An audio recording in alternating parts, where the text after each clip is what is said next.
안녕하세요. 생생법률쇼 이지원입니다.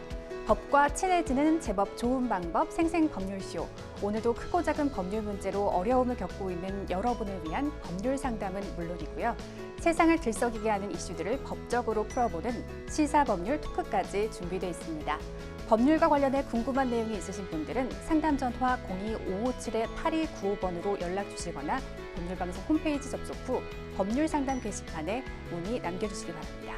그리고 아래 하단에 보이는 이메일로도 상담 문의 받고 있습니다. 각 분야 전문 변호사가 무료로 성심성의껏 상담을 드리니까요. 많은 참여 바랍니다. 지금 이 방송은 유튜브를 통해서도 실시간으로 함께 방송되고 있으니까요. 많은 시청 부탁드리고요. 유튜브 소통 창구도 열어두겠습니다. 그럼 오늘 도움 주실 변호사님 소개해드리겠습니다. 법무법인 코리아의 이보미 변호사 자리하셨습니다. 어서 오세요.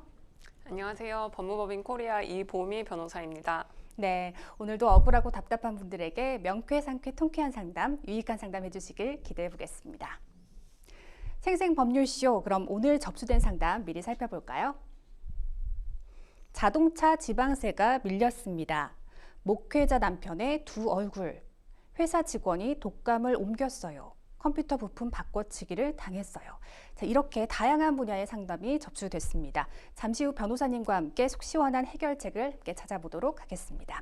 시청자 여러분도 어떤 해결책이 제시가 될지 계속해서 함께 지켜봐 주시길 바랍니다. 생생법률쇼 첫 순서는 법과 관련된 상식에 대해서 굵고 짧게 알아보는 시간으로 준비해봤는데요. 화요일은 지금 가장 뜨거운 이슈를 살펴보고 그와 관련된 아직 통과되지 못한 법안을 들여다보는 법률 인사 시작해보겠습니다. 변호사님, 오늘 알려드릴 법안은 어떤 건가요? 네, 오늘은 소년법 일부 개정안에 대해 이야기를 나눠보도록 하겠습니다. 네, 이 법안을 살펴보기에 앞서 소년범의 정의부터 좀 짚어주시죠. 촉법 소년과는 차이가 있나요? 네, 소년범이란 죄를 저지른 19세 미만의 소년을 일컫는 말인데요. 만 10세 미만의 범법소년, 만 10세 이상, 만 14세 미만의 촉법소년, 만 14세 이상, 만 19세 미만을 범죄소년으로 나이에 따라 구분짓고 있습니다. 네. 10살 미만 범법소년은 범죄를 저질러도 형사책임은 물론 어떠한 처벌도 받지 않습니다. 다만 촉법소년의 경우에는 형사책임을 지지 않는다는 것은 동일하지만 대신 소년법에 의해 보호처분을 받게 된다는 차이가 있습니다. 네, 그러고 보면 몇 년 전부터 이 촉법소년에 대한 보도가 계속 나오고 있는 것 같은데요. 지금 현재 상황은 어떻습니까? 네, 2019년에서 2023년 촉법소년 수는 총 6만 5,987명으로 집계되었습니다. 네. 연도별로는 2019년에 8,615명, 2020년에는 9,606명, 2021년 1만 1,677명, 2022년 1만 6,435명, 2023년 1만 9,654명으로 매년 증가한 동시에 4년 새에 2배 넘게 늘었습니다. 전체 촉법소년을 범죄 유형별로 구분하면 절도가 32,673명, 49.5%로 가장 많았고 폭력은 16,140명, 24.5%, 기타 14,671명, 22.2%이고요. 강간 추행이 2,445명, 3.7%로 그 뒤를 이었습니다. 방화 263명, 강도 54명, 살인 11명 등 강력범죄도 여러 발생했습니다. 지난해에는 절도, 폭력과 강간, 추행, 살인을 저지른 촉법소년이 모두 전년보다 늘어난 가운데 마약은 15명에서 50명으로 3배 이상 늘어 증가세가 두드러졌습니다. 네, 수년간 이어져 온 이 촉법소년 논란이 최근 다시 수면 위로 떠오른 이유가 있을까요? 네, 지난 1월 국민의힘 배현진 의원 피습 사건이었죠. 네. 네, 피의자의 중학생 A군은 지난달 25일 범행 직후 현장에 있던 배 의원 수행비서가 나이를 묻자 15살 촉법소년이다 라고 답한 것으로 알려졌습니다. 이어 이 배 의원 사건이 벌어지기 하루 전에는 초등학생 2명이 빨간색 스프레이로 서울 송파구 올림픽공원 수변무대에 낙서하는 사건도 벌어졌습니다. 또 인천에서는 아파트 지하주차장에서 한 달 사이 3차례나 소화기 분말을 뿌리는 등 소동을 부린 중학교 2학년생 11명이 경찰의 무더기로 붙잡히는 사건이 연이어 벌어지면서 촉법소년 범죄가 재조명되었습니다. 네, 이 촉법소년들이 처벌받지 않을 거라는 어떤 일말의 기대감이 있어서 그런 건지 모르겠습니다. 날로 좀 흉폭해지는 것 같은데요. 사안으로 돌아가서 해당 법안은 어떤 내용을 담고 있나요? 네, 21대 국회 들어서만 소년범죄 처벌 강화와 관련해 발의된 법안만 총 17건입니다. 네. 형사처분 상한 연령을 14세에서 13세로 하향하는 내용의 정부 발의안을 비롯해 연령 기준을 12세 미만으로 더 낮추거나 강력범죄 등 일부 범죄에 한해서 촉법소년도 형사처벌을 받도록 하는 내용 등입니다. 네네. 지난해 8월 소년법 개정안을 발의한 강민국 국민의힘 의원은 살인, 강간, 강도, 집단적 폭행 범죄 등을 범한 19세 미만 소년이라도 소년보호 사건이 아닌 형사사건으로 처리하도록 하는 내용을 담고 있습니다. 그러나 해당 법안은 국회에 계류된 상태로 본회의에 오르지 못하고 있습니다. 네, 이 촉법 소년에 대한 법안 발의가 많았던 이유는 이 여론의 높은 공감대도 좀 한몫을 했다고 볼 수 있겠죠? 네, 2022년 리얼 리서치 코리아가 성인 3,506명을 대상으로 실시한 설문조사에서는 촉법소년 연령 하향에 찬성한다는 응답이 80%를 넘었습니다. 네. 또 촉법소년 연령 기준 하향 시 촉법소년의 범죄율 예상과 관련한 질문에 응답자의 절반 이상인 77.6%가 감소할 것이다 라는 의견을 보인 것으로 나타났습니다. 이어 아무 변화 없을 것이다 17.5%, 증가할 것이다 5% 순으로 집계되었습니다. 네. 다수의 찬성 여론에도 불구하고 법안이 계류되고 있는 이유는 반대 입장도 있기 때문일 것 같은데요. 어떤 의견들이 오고 갔나요? 네, 법원 행정처는 13세 소년이 형사 책임 능력을 갖췄다고 단정 짓기 어렵다며 소년의 가정 환경 개선이나 정신질환 치료 등 적극적인 사회적 지원이 이루어지지 않은 채 촉법소년 연령을 낮추는 것만으로는 근본적인 해결이 이루어질 수 없다고 반대 입장을 나타냈습니다. 네네. 네, 이어 국회 입법조사처도 연령 조정을 통한 형사처벌의 확대는 소년범죄 발생의 근본적 원인에 대응하는 실효적 대안이 될 수 없다는 견해가 지속해서 제기되고 있다며 신중한 입장을 보였습니다. 네, 이 연령 조정이 소년 범죄 예방의 해결책이 될 수 있을지에 대한 의견이 좀 분분한데요. 변호사님은 이 촉법 소년의 연령 기준 하향에 대해서 어떤 의견이신가요? 네, 저 역시도 많은 국민들께서 말씀하시는 것처럼 하향을 해야 된다는 의견에 일정 부분 동의는 하지만 네. 또 법원 행정처 입장과 같이 단순히 연령을 하향을 해서만 이 문제가 해결되는 것은 또 아니라고 보여져서 충분한 논의가 필요한 그런 쟁점이라는 생각이 듭니다. 네. 이 촉법 소년에 대한 범죄는 어디에선가 오늘도 2시간에 3건꼴로 이뤄지고 있는 게 현실입니다. 소년 범죄 예방과 재범 방지를 위한 실효성 있는 대안도 좀 시급히 마련돼야겠습니다. 네, 지금까지 이슈와 법률에 대해 살펴보는 법률 인사 함께 하셨습니다. 여러분은 생생법률쇼와 함께하고 계십니다.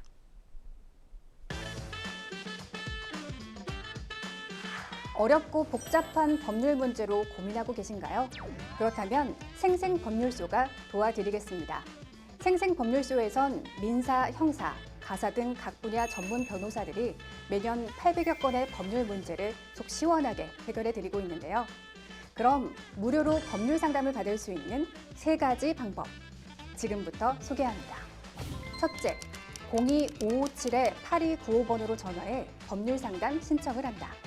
둘째, 법률방송 홈페이지에 접속해 법률상담 게시판에 사연을 올린다. 셋째, 지금 화면에 나오고 있는 이메일 주소로 사연과 연락처를 보낸다. 속 시원한 법률상담 프로그램 생생법률쇼. 지금 바로 상담 신청하세요. 지금부터는 생생법률쇼가 자랑하는 성심성의 무료 법률 상담 시작해 보겠습니다. 전화 상담 연결돼 있는데요. 받아보죠. 안녕하세요. 안녕하세요. 네, 어떤 점이 궁금해서 연락 주셨나요? 제가 그 자동차 지방세를 안 낸 지 30년이 지났는데요. 네. 이게 한꺼번에 내려고 하니까 300만 원 정도 쌓여 있더라고요. 네네. 근데 이게 꼭 내야 되는 건지 좀 고민인데 안 낼 수 있는 방법이 혹시 있는지 궁금해요. 네, 이 자동차 지방세를 내지 않은 지 30년이 지난 상황이고요. 한꺼번에 내려고 하니 300만 원이라는 큰 금액이 됐다는 말씀이신데 옆에 이보미 변호사님 나와 계십니다. 상담 받아보도록 하겠습니다. 네, 안녕하세요. 네, 안녕하세요. 네, 제가 상담 내용은 잘 들었고요.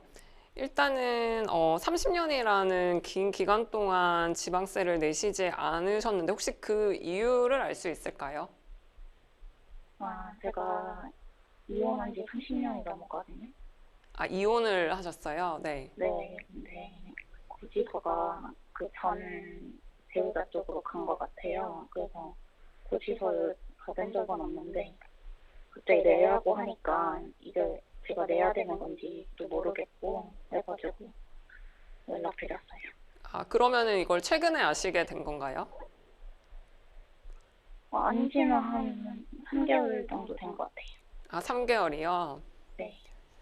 일단은 알지 못했고 주소 신고가 다른 곳으로 되어 있었으니까 이 부분에 대해서는 분명하게 알리셔야 할 것 같아요.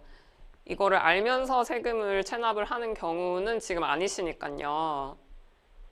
이 부분을 지금 서울에 계신가요?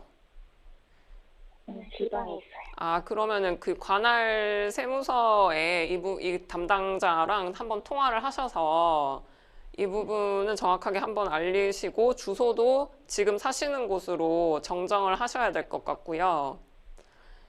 그리고 이게 뭐 어찌됐든 30년이나 세금을 체납을 하셨기 때문에 안 낼 수 있는 방법은 없어요. 사실은 이거는 뭐 세금은 당연히 내셔야 되는 거기 때문에 네. 이게 제가 오늘 말씀드리고 싶은 거는 세금을 내시지 않았을 경우에 이제 어떤 조치가 있는지를 말씀을 드려야 할 것 같아요. 일단은 지금 30년 동안 뭐 압류나 어떤 조치를 받은 적은 없으신가요? 네, 그런 거는 없어요, 아직. 아, 원래는 이게 세금이 체납이 되면은 이제 재산 압류를 하게 되어 있어요. 일단은 독촉을 하고 아마 독촉장이 이혼하시기 전에 아마 그 집으로 아마 그 최고장이 날아갔을 것 같아요. 네. 그 이제 독촉이나 최고를 받고 그 기한 내에도 계속 세금을 체납을 할 경우에는 해당 자동차에 보통 압류가 들어가고요. 아니면 살고 계신 그 집 부동산 아파트에도 압류가 들어갈 수 있고 직장을 다니고 계신다면은 급여에도 당연히 압류가 들어가거든요. 근데 지금까지 그런 조치가 없었다는 것도 아마 이게 신원 파악이 아마 좀 용이하지가 않아서 아직 안 된 것 같기는 해요. 근데 원칙적으로는 이런 조치가 다 들어가게 되어 있고요. 지금까지는 그런 거 전혀 없으셨던 거죠? 네, 그런 게 없는데 갑자기 네. 이렇게 돼가지고. 그리고 사실 제가 네. 알기로는 그 손발이 그쪽으로 됐으면은 네. 그거는 그쪽에서 내야 된다고 알고 있었는데 그거는 혹시 아, 맞는 말인가요? 그 그럼 자동차 소유주가 누구로 되어 있으신가요? 저희 명의로 되어 있지 않나요? 소유주는 제 명으로 돼 있죠. 예, 그러면 원칙적으로 저희가 납부를 하셔야 되고요. 네. 이제 송달이 이제 전 주소로 되었다는 거는 이제 주소 정정이 제대로 안 된 부분이라서 근데 그 사유만으로 뭐 세금을 감면받기는 좀 어려우실 것 같아요. 네. 그래서 제가 아까 말씀드린 것처럼 아까 뭐 자동차나 부동산 이런 데 이제 압류가 들어가게 되고요. 만약에 계속 이제 체납이 된다면 이제 직접 그 세무서에서 직접 이제 공매 처분이라는 걸 하게 되거든요. 그 재산을 직접 다 경매에 붙여서 처분을 해버려요. 네. 그리고 만약에 이제 어떤 그 지역 내에서 사업을 하고 계신다면 지방세를 3회 이상 체납하고 체납액이 30만 원만 넘어도 사업 제한이나 정지나 허가 취소도 내려지거든요. 이 부분도 좀 유념을 하셔야 될 것 같아요. 그리고 이제 또 한 가지가 공공기록 정보 등록이라 그래서 신용정보도 이제 제한을 시킬 수 있거든요. 근데 요거는 이제 체납액이 500만 원 이상인 사람한테 네, 적용이 되는 거고 근데 저희는 아직 300만 원이라고 하시니까 정보 등록은 아직은 대상은 아니실 것 같은데 지금 체납 기간이 워낙에 오래되셔서 이 부분도 좀 꼼꼼하게 한번 확인은 해보셔야 될 것 같고요. 그리고 가장 기본적으로는 원래 이제 자동차 번호판을 떼는 조치를 취하거든요. 이거를 이제 번호판 특별 영치라고 하는데, 네. 이 부분도 아직은 뭐 전혀 이루어진 게 없으시죠? 네.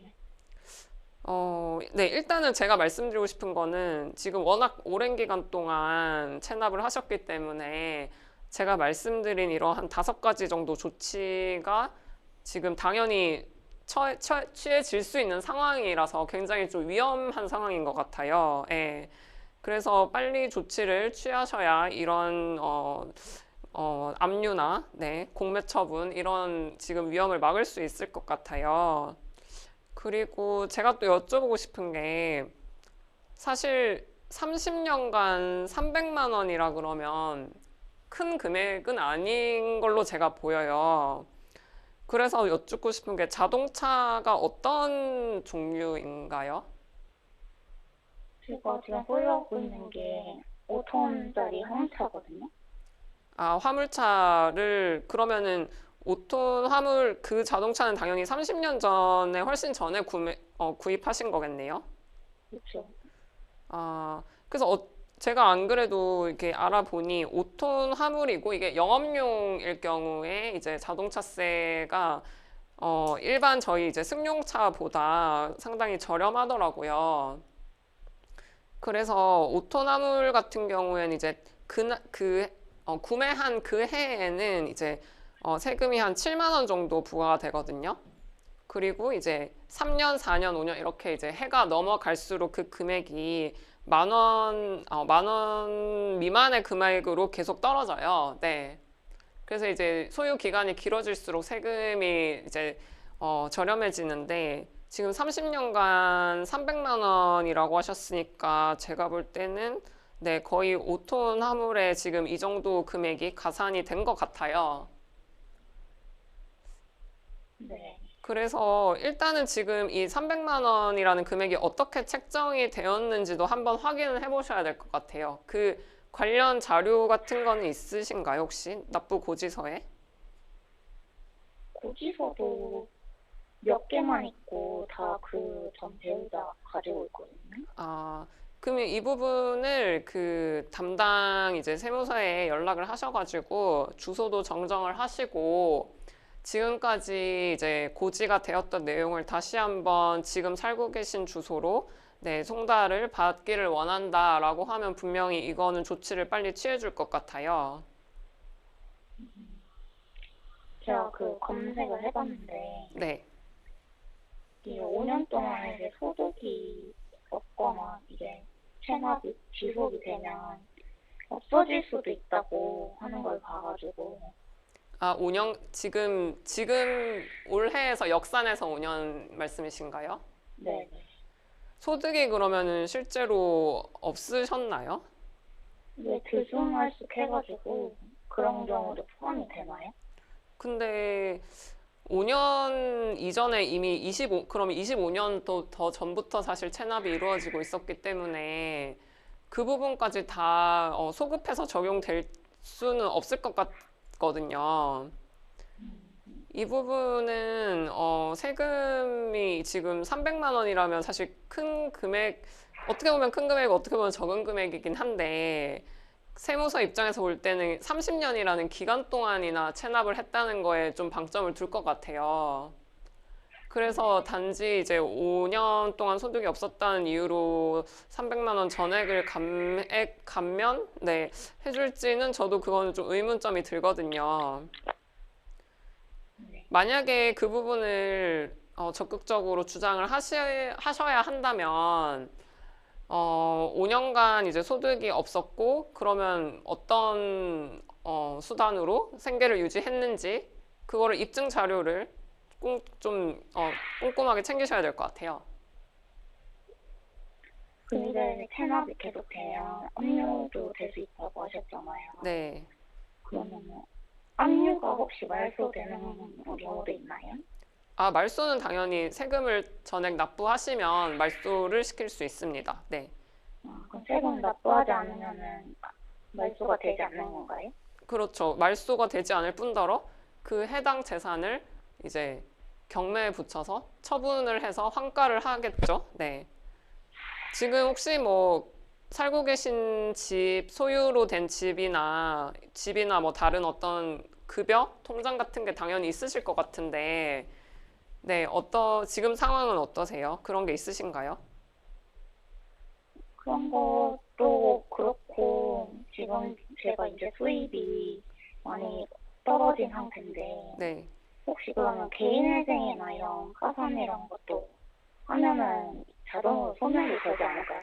해가지고 아, 개인 회생이나 파산도 고려를 하고 계신다면, 근데 개인 회생이나 파산을 해도 일단은 이게 국세잖아요. 지방세, 세금이잖아요. 네. 세금은 최우선으로 이제 일종의 변제가 되거든요. 그래서 회생이나 파산을 하신다면은 일단 뭐 파산을 하신다면 지금 갖고 계신 어떤 재산이 있으실 거 아니에요. 뭐 부동산이면 부동산, 요 해당 자동차도 포함이 되고요. 지금 이 모든 갖고 계신 자산을 처분해서 지금 존재하는 채무를 일단은 다 해결을 하는 게 이제 파산이거든요. 그래서 파산 신청을 하신다고 하면 세금 같은 경우에는 1순위로 지금 갖고 계신 재산에서 네, 처리가 될 거고요. 혹시 뭐 다른 채무도 뭔가 있으신가요? 딱히 그런 건 없어요. 아, 그런 건 없으시고. 근데 이제 지금 최근에 이제 소득이 조금 이제 급격하게 낮아지셨기 때문에 그런 부분을 고려하셔서 회생 파산도 고려를 하신다는 그런 의미이시죠? 네.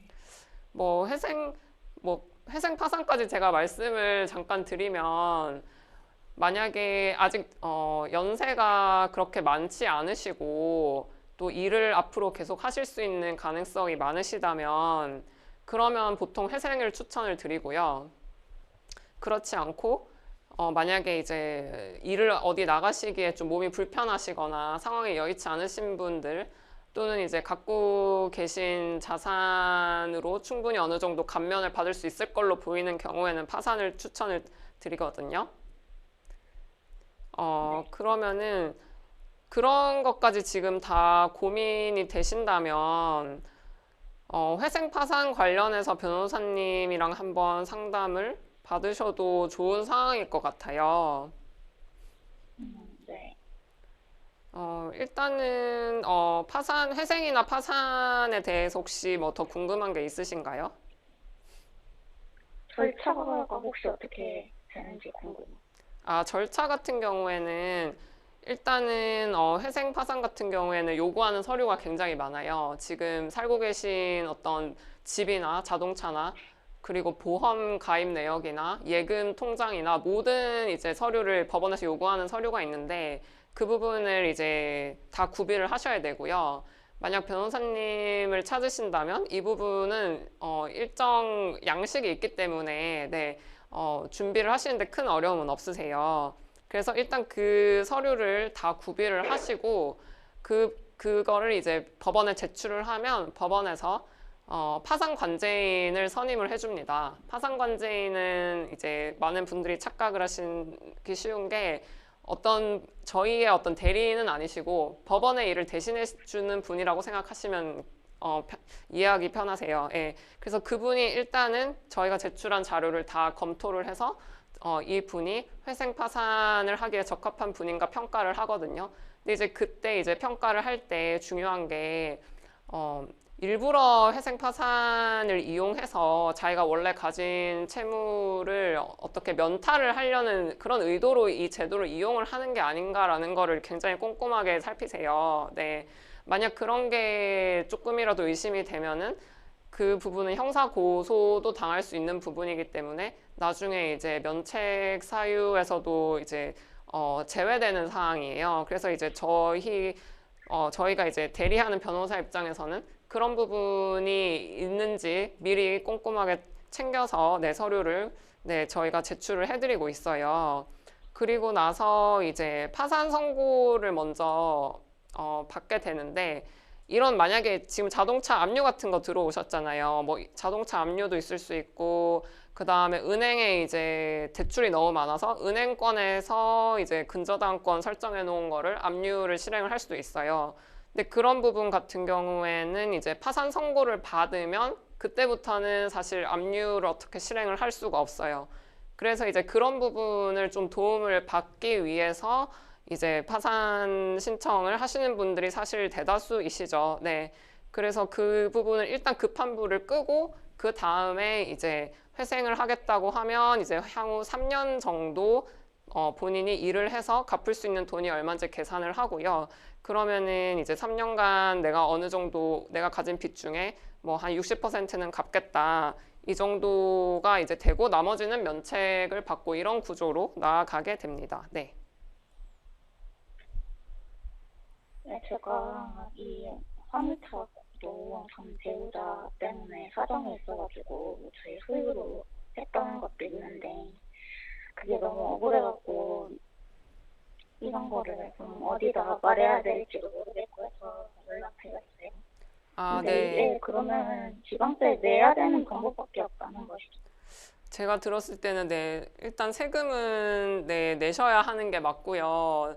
제가 오히려 걱정되는 거는 이제 세금을 내지 않으셨을 때 이런 조치들이 취해질 가능성이 지금 매우 높아서 다른 지금 생활하시는데 다른 부분에까지 영향을 미칠까 봐 네, 그 부분이 걱정이 되어서 네, 빨리 조치를 취하시는 게 좋을 것 같다는 생각이 들고요. 그리고 또 회생 파산도 말씀을 하시니까 네, 이 부분도 충분히 검토를 하셔서 만약에 신청을 하신다면 이 압류의 위험은 그래도 파산 선고를 받는 날로부터는 그 위험은 사라지는 거니까 이 부분도 적극적으로 말씀대로 좀 고려를 해보시는 게 좋을 것 같습니다. 네.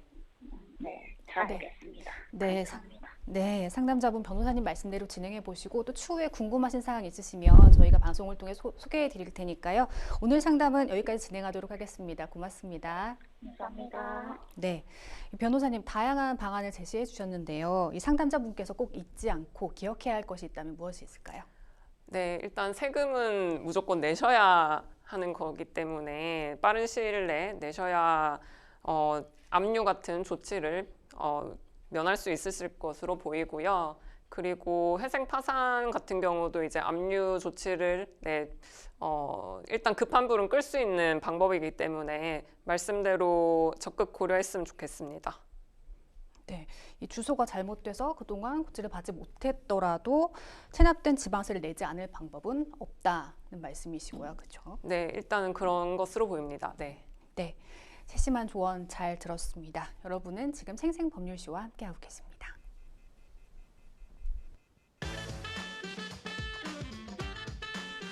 어렵고 복잡한 법률 문제로 고민하고 계신가요? 그렇다면 생생법률쇼가 도와드리겠습니다. 생생법률쇼에선 민사, 형사, 가사 등 각 분야 전문 변호사들이 매년 800여 건의 법률 문제를 속 시원하게 해결해 드리고 있는데요. 그럼 무료로 법률 상담을 받을 수 있는 3가지 방법 지금부터 소개합니다. 첫째, 02-557-8295번으로 전화해 법률 상담 신청을 한다. 둘째, 법률방송 홈페이지에 접속해 법률 상담 게시판에 사연을 올린다. 셋째, 지금 화면에 나오고 있는 이메일 주소로 사연과 연락처를 보낸다. 속 시원한 법률 상담 프로그램 생생법률쇼. 지금 바로 상담 신청하세요.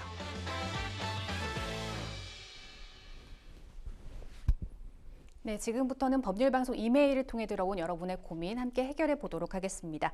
어떤 내용인지 보실까요? 저는 20살 무렵 남편과 결혼해서 50년 넘게 결혼 생활을 해왔습니다.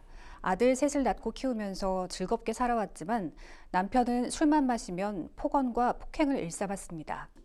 남편 때문에 다쳐서 약을 바르는 건 거의 일상이었고 심할 때는 병원에 갈 정도로 크게 다치기도 했는데요. 그래도 아이들 때문에 견딜 수 있었습니다. 막상 이혼하면 살 길이 막막했던 것도 있었고요. 제가 기술이 있는 것도 아니고 당시엔 이혼녀를 바라보는 시선이 그리 좋지는 않았거든요. 그렇게 세월이 흘러 어느덧 제 나이는 70을 훌쩍 넘겼습니다. 다행히 아이들은 모두 잘 자라서 결혼했고 각자 자식을 낳아서 잘 살고 있습니다. 이제 아들들과 며느리들 그리고 손자 손녀에게 부끄럽지 않기 위해서라도 남편과 헤어지고 싶은데요. 현재 남편이 수십 년 동안 저를 때리고 폭언을 일삼았던 증거는 없습니다. 게다가 남편은 대외적으로 존경받는 목회자라는 직업도 가지고 있습니다. 교회 사람들은 남편이 폭언과 폭행을 했을 것이라고는 상상도 할 수 없을 겁니다. 지금이라도 이혼이 가능할까요? 라고 하셨습니다. 네, 이른이 넘는 나이에 이렇게 이혼을 결심하기가 쉽진 않으실 것 같습니다. 우선 황혼 이혼의 정의부터 좀 짚어주시죠. 네, 황혼 이혼이란 일반적으로 자녀를 낳고 다 성장시킨 후에 하는 이혼, 일반적으로는 60대 이후에 하는 이혼을 일컫습니다. 네, 이 배우자의 학대가 황혼 이혼의 대표적인 사유라고 하는데요. 이 상담자의 경우 이혼이 가능할까요? 네, 당연히 배우자의 학대는 민법 제840조 제3호 배우자로부터 심히 부당한 대우를 받은 경우로서의 이혼 사유에 해당합니다. 네, 근데 지금 상담자분은 폭언과 폭행을 당했다는 증거가 없는 상황입니다. 이 부분을 어떻게 입증할 수 있을까요? 네, 사연 내용으로만 봤을 때는 그래도 자녀분들께서 어머니와 아주 적대적인 관계는 아닌 것으로 보이기 때문에 자녀들의 어떤 증언이 절대적으로 중요한 상황으로 보입니다. 그래서 자녀들에게 진술서를 받아보시는 것을 추천드립니다. 네, 이 가족 간 원만한 분쟁 해결을 위한 제도로 가사 조사가 있죠. 이 가사 조사는 어떤 방식으로 이루어지나요? 네, 일단 이혼 소송을 제기를 하시면 가정법원에서 지정한 가사조사관이 이혼 의사부터 일단 확인을 하고요. 네. 그리고 혼인 파탄 사유, 재산 현황, 가정 환경, 그리고 심리 상담까지 진행을 해주십니다. 그래서 이 결과를 보고서로 작성을 해주시면 이것이 추후 후에 이제 판사님에게 이제 전달이 돼서 중요한 증거로 작용을 합니다. 네. 그런데 배우자의 폭력성 때문에 가사 조사를 함께 받는 게 좀 두려운 분들도 계실 것 같습니다. 남편 없이 따로 조사를 받을 수 있을까요? 네, 그렇습니다. 가사 조사관한테 미리 이런 사정을 다 설명을 하시고 분리해서 조사를 받고 싶다라고 말씀을 하시면 충분히 분리 조사를 받으실 수 있습니다. 네. 이 상담자분께서 결혼 생활 50년 동안 남편의 폭언과 폭행을 견디면서 살아오셨습니다. 혼인 기간이 길었거든요. 그만큼 재산 분할도 많이 인정이 될까요? 네, 통상 저희가 이혼 소송을 할 때 이제 20년 정도 결혼 생활을 하셨다 그러면은 5대 5가 이제 나온다고 보고 있습니다. 그런데 이 사연 같은 경우에는 결혼 생활이 무려 50년이 넘거든요. 네. 그러면은 당연히 이제 네, 저희 기여도도 5대 5는 기본으로 네, 확보하고 네, 계산을 들어간다고 보면 됩니다. 하지만 이제 혹시 전업주부라는 이유로 이 재산 분할에서 기여도가 낮게 책정될 가능성은 없을까요? 단순히 전업주부라는 이유로 기여도가 낮게 책정되지는 않고요. 아까 말씀드렸다시피 이제 혼인 생활 기간이 20년 정도이고 그리고 가정주부라는 전제에서 5대 5로 시작을 한다는 거고요. 그래서 이 사연자분 같은 경우에도 전업주부라는 이유만으로 5대 5에서 당연히 낮게 출발을 한다고 볼 수는 없고요. 그리고 사연을 봤을 때는 50년이란 세월 동안 아이들도 잘 교육을 하셨고 결혼도 잘 시키셨고 그리고 대외적으로 존경받는 목회자라는 직업으로 남편 뒷바라지도 충분히 잘 하신 것 같아요. 그래서 이런 부분을 강조를 한다면 기여도 50%는 네, 확보를 하실 수 있을 것 같고요. 다만 특유재산이라는 부분을 조금 이제 제가 만약에 상담을 한다면 더 여쭤보고 싶은 부분이 있습니다. 네. 특유재산이라는 게 어떤 건가요? 남편이 이제 저희 사연자분의 어떤 도움이 없이 이제 혼자만의 힘으로 뭐 증여를 받았다거나 네, 그런 재산을 특유재산이라고 하는데요. 특유재산은 원칙적으로는 이제 부부 공동재산으로 인정이 되지 않아서 네, 이혼 소송에서 이제 저희가 주장을 할 수가 없는데 이 사연 같은 경우에는 혼인 기간이 50년이 넘기 때문에 법원에서도 예외적으로 특유재산이라고 할지라도 혼인 생활 기간이 길어진다면 네, 부부의 이제 재산 분할 대상으로 보고 있습니다. 네. 배우자의 연금에 대해서도 재산 분할을 요청하는 분들이 많은데요. 반드시 좀 충족해야 하는 조건이 있다면 알려주시죠. 네, 일단 배우자와 이혼을 하셔야 되고요. 그리고 배우자였던 사람이 노령연금 수급권자이어야 하고 그리고 60세가 되어야 하고요. 그리고 각 요건을 갖추게 된 때로부터 5년 이내에 청구를 하셔야 합니다. 네. 결국 황혼 이혼을 선택하는 이유는 남은 인생을 좀 행복하게 살고 싶은 마음일 텐데요. 마침내 본인의 삶을 되찾기 위해서 이혼을 결심한 상담자분에게 조언 한 말씀 부탁드릴게요. 네, 50년이라는 긴 세월 동안 정말 어디 말할 수도 없는 고통을 감내를 하시면서도 자녀를 잘 키워내시고 또 남편 뒷바라지는 정말 잘 이루어내신 것 같아요. 근데 아마 이 긴 기간 동안 이루 말할 수 없는 고통 때문에 정말 정신적으로, 신체적으로 많은 고통을 입으셨을 것 같거든요. 이 부분을 지금 비록 나이가 70이 되셨지만은 충분히 이제 황혼이혼이라는 제도를 통해서 마무리를 할 수 있으니까요. 이 부분을 충분히 상담을 잘 해주실 수 있는 변호사님을 한번 찾아서 상담을 해보셨으면 좋겠어요. 그리고 사실 50년이라는 기간을 정리를 하려면 본인께서도 이제 상당히 오랜 기간 정리를 하셔야 될 수 있거든요. 재산 내역도 그렇고 뭐 신체적인 고통을 당한 것도 그렇고 진단서도 사실은 떼야 될 부분이 많고 해서 이 부분은 좀 차분하게 준비를 하셨으면 좋겠습니다. 네. 네, 이 상담자분 오랜 세월 가정폭력으로부터 고통받으셨는데 법을 통해서 스스로를 보호하시고 이제 본인만의 행복을 찾으셨으면 좋겠습니다. 계속해서 법률방송 이메일을 통해 들어온 상담 살펴보겠습니다. 어떤 내용인지 보실까요? 저는 작은 회사의 CEO로 근무하고 있는데 얼마 전 한 직원이 몸이 아프지만 그래도 출근을 하겠다고 제게 연락이 왔었습니다. 그런데 그 직원은 독감이었고 그 하루 때문에 거의 대부분의 직원이 독감에 걸리고 말았습니다. 회사는 아예 돌아가지 않을 수준으로 마비됐고 큰 손해를 보게 됐는데요. 해당 직원을 상대로 회사에 손해를 물을 수 있을까요? 라고 사연을 보내주셨습니다. 이 사연의 내용에 법적인 근거가 적용이 된다면 어떤 항목에 적용될 수 있을까요? 네, 일단은 이제 사업주 분이나 다른 직원분들 입장에서는 이 독감이 걸린 직원을 상대로 형법상 과실치상죄로 이제 문제를 삼을 수 있을 것 같습니다. 네. 과실치상죄요. 해당 직원에게 어떻게 구체적으로 책임을 물을 수 있을까요? 일단은 과실로 이제 그러니까 본인이 독감에 걸렸음에도 불구하고 계속 주의 의무를 다하지 않고 회사에 출근을 해서 다른 사람들한테 독감을 옮긴 거거든요. 사실 뭐 이 부분이 고의성이 있다고는 좀 보기 힘들 것 같고요. 그래서 이제 과실치상죄라는 죄로 이제 의뢰를 할 수 있을 것 같은데요. 이제 여기 사연에서만 보면 이제 다른 직원들이 독감에 걸렸고 이로 인해서 회사가 거의 돌아가지 않을 정도 수준으로 마비가 됐다고 하는 거 보니 이게 저희가 단순히 생각하는 그런 독감은 아닌 것 같아요.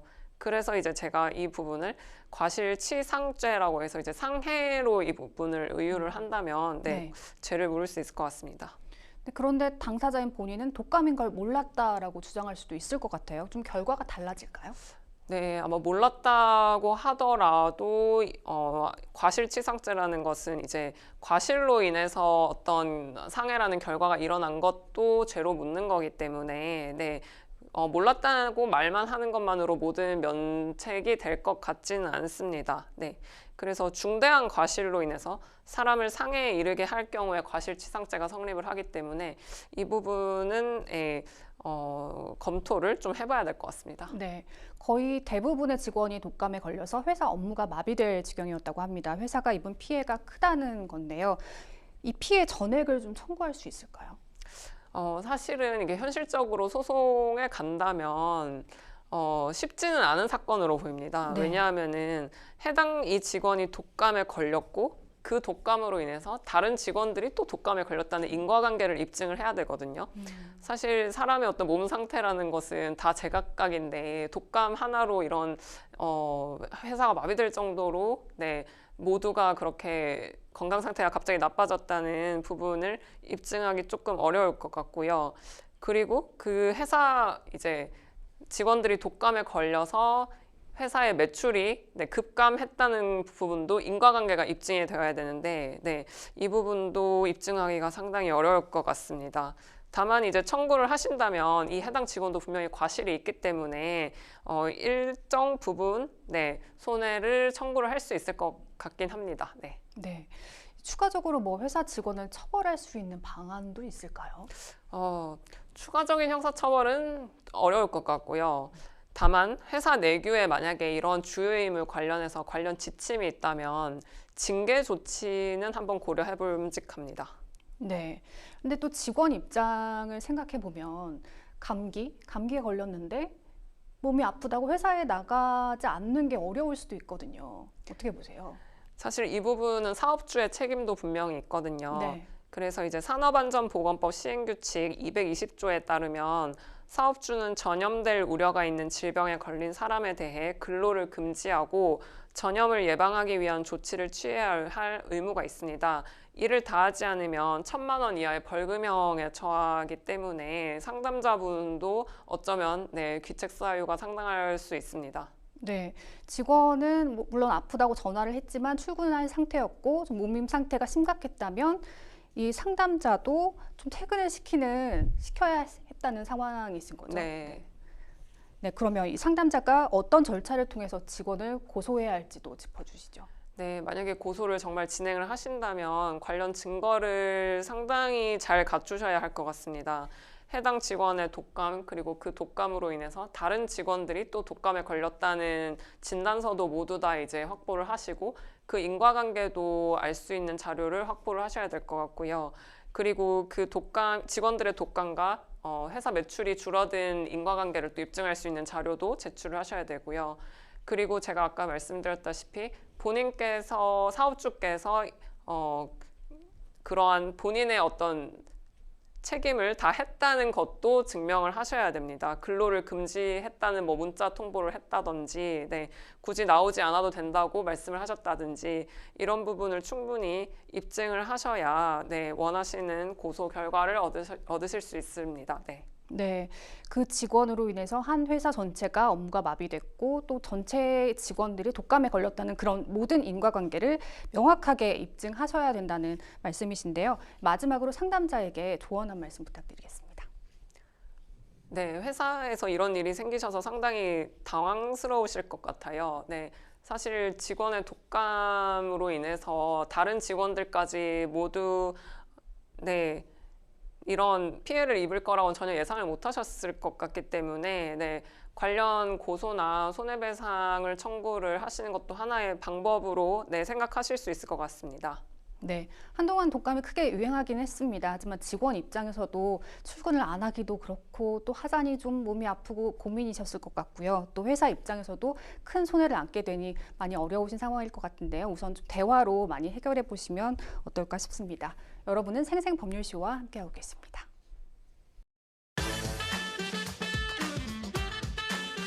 어렵고 복잡한 법률 문제로 고민하고 계신가요?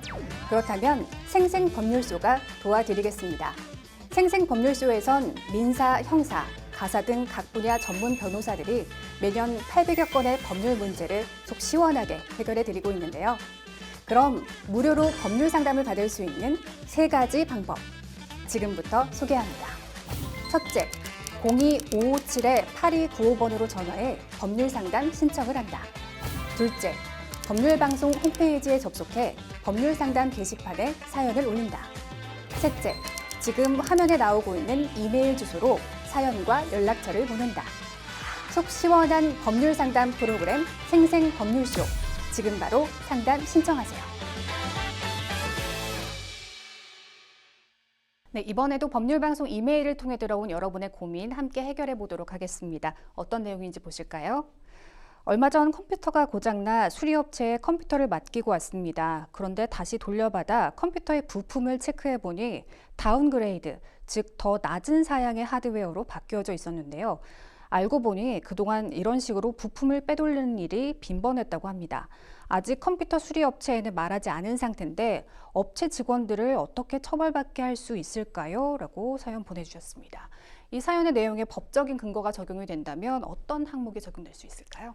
일단은 형사 고소 관련해서 생각을 해보면 제일 먼저 드는 제목은 사기죄예요. 사기죄요? 왜냐하면 정상적으로 하드웨어를 고쳐줄 것으로 믿고 수리비를 지출을 하셨단 말이죠.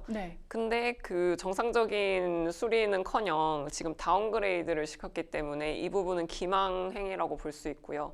그리고 수리비 상당액을 편취를 한 것에 해당하거든요.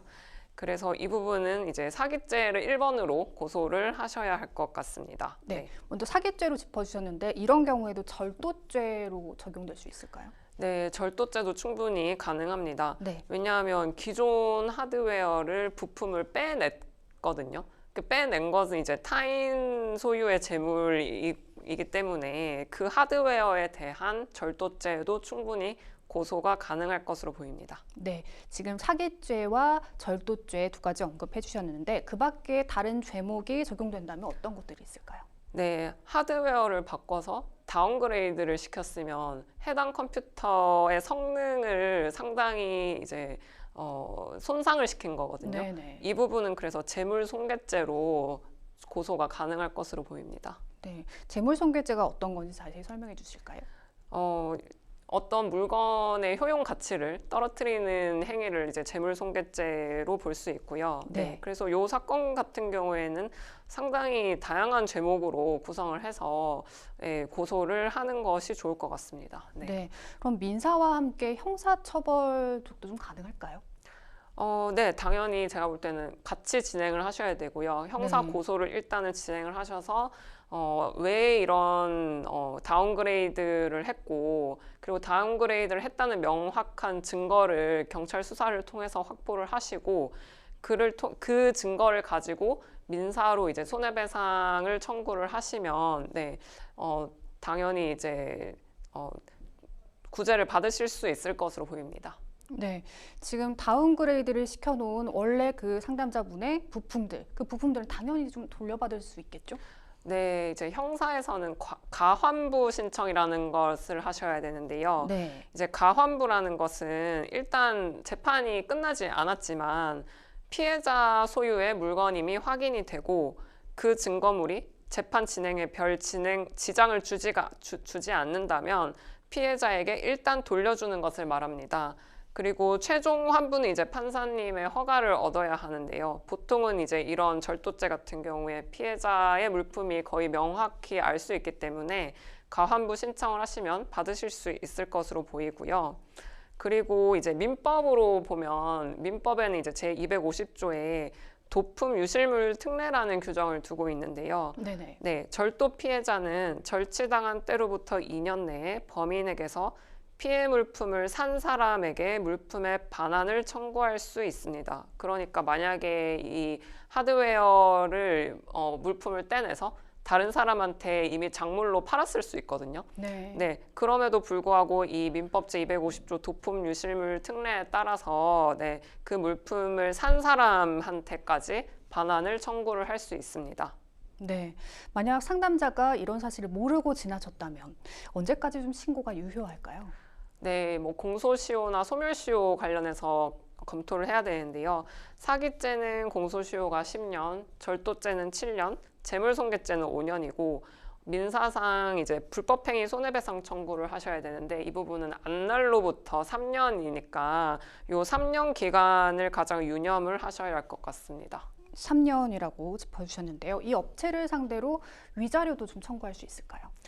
보통은 이제 재산상 손해배상 청구를 하면 정신적 고통도 회복이 된다고 보기 때문에 위자료 청구권은 쉽게 인정은 되지가 않습니다. 다만 본 사안 같은 경우에 사연자분께서 어떤 정말 극심한 정신적 고통을 입으셨고 그 부분을 정신과 진단서를 통해서 입증을 하실 수 있다면 아마 소액이나마 인정이 될 것으로 보입니다. 네, 저 같은 경우도 뭐 맡겼는데 부품을 교체했다고 하면 확인해보지 않은 이상 몰랐을 것 같거든요. 이렇게 아무렇지 않게 다운그레이드를 시켜놓은 거, 좀 밝혀지지 않은 이전의 피해 사례도 좀 있을 것 같거든요. 비슷한 어떤 사례가 있었을까요? 컴퓨터 수리 같은 경우에 전문가의 영역이기 때문에 일반인들께서 잘 모르는 것 같아요. 그래서 이 부분도 저희가 만약에 고소나 민사소송을 제기를 한다면 충분히 강조를 해서 기망의 죄질이 굉장히 좋지 않다라는 부분을 부각을 할 수 있을 것 같습니다. 네. 생생법률쇼 지금도 많은 분들의 상담 전화가 걸려오고 있습니다. 도움이 필요한 분들은 주저마시고 연락 주시기 바랍니다. 법률 상담 참여 방법 다시 한번 알려드리겠습니다. 상담 전화 02557-8295번으로 연락 주시거나 법률방송 홈페이지 접속 후 법률 상담 게시판에 문의 남겨주시기 바랍니다. 아래 하단에 보이는 이메일로도 상담 문의 받고 있습니다. 각 분야 전문 변호사가 무료로 성심성의껏 상담 도와드리니까요. 많은 참여 부탁드리겠습니다. 오늘 함께해 주신 이보미 변호사님 고맙습니다.